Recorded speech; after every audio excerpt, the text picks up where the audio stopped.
Hey you guys. So today I thought I would share with y'all 3 simple dinner meal ideas. So I have for y'all some creamy sausage and pierogies, some broccoli cheese soup, and a really simple burrito enchilada bake.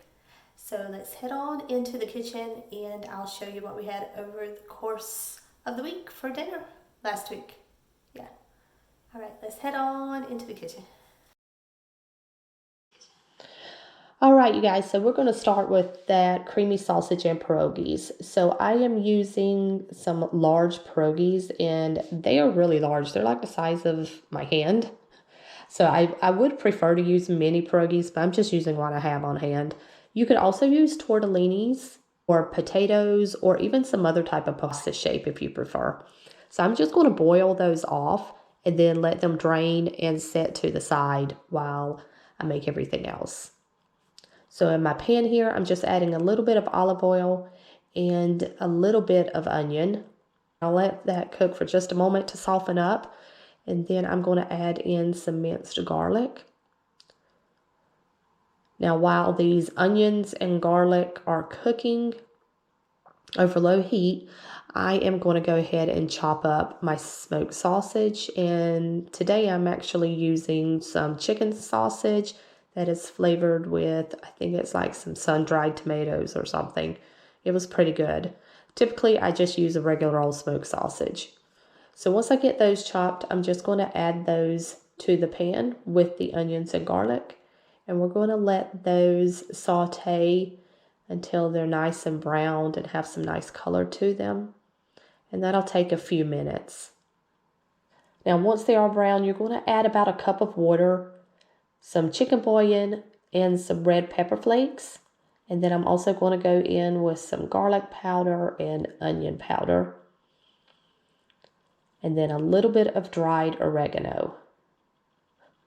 And try to keep that spatula from falling in. Then I'm just give this a nice stir, and then we are going to add in some fresh spinach leaves. So I'm going to add 2 to 3 big handfuls. You could totally add more if you like. If you're not a fan of spinach, I would also suggest some broccoli, some little baby broccoli florets. That would be good also, and maybe even some carrots. But I'm just going with the spinach here. Then I'm going to add back in all of my pierogies. And I'm just going to let this cook for another couple minutes until the spinach is wilted down. And it'll also give the pierogies another minute or two to finish cooking. And then we're just going to add in about 1/4 of a cup or so of half and half. You could also use heavy cream, and you could use milk.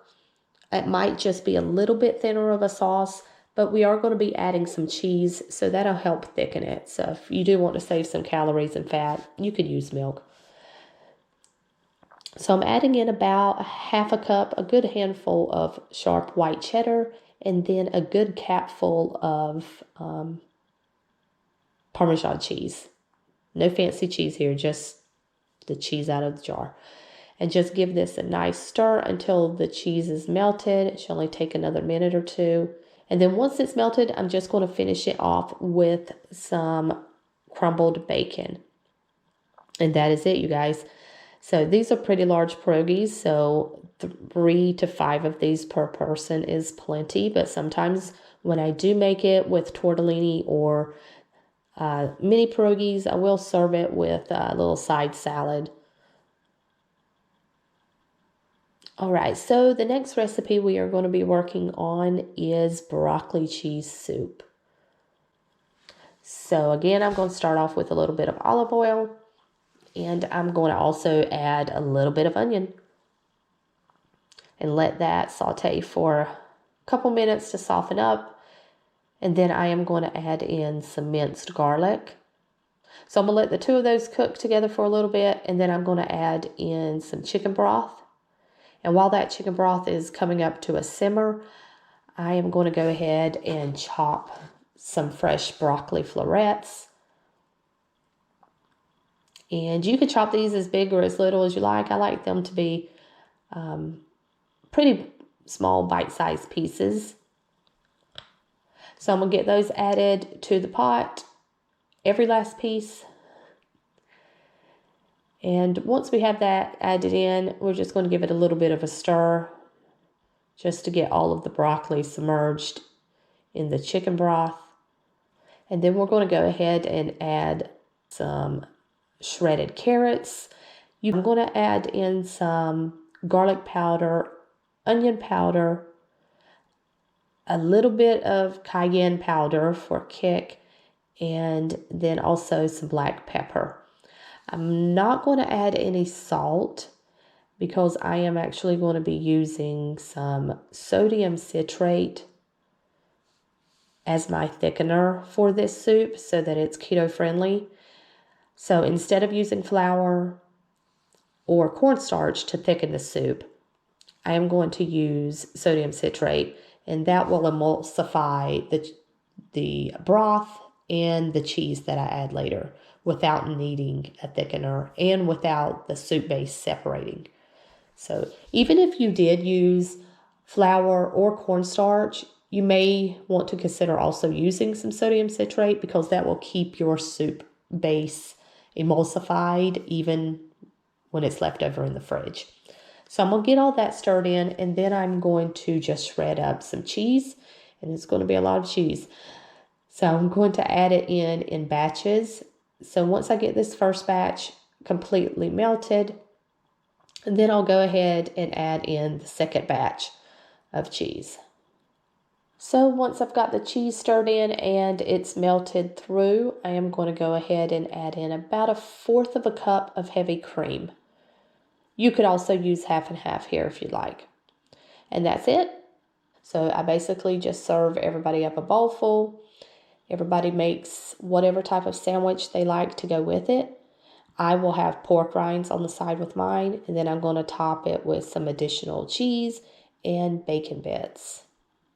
This is so, so yummy, you guys. All right, and so the final recipe I'm going to share with you all this is just a stupid simple recipe, but everyone enjoys it, and it's great when you don't feel like cooking. So you're just going to take some frozen burritos, whatever brand, whatever kind you like. These we happen to get at Aldi. All right, so you're going to need a 9x13 pan, and I am first going to add just a little bit of enchilada sauce to the bottom of it just to keep those burritos from sticking.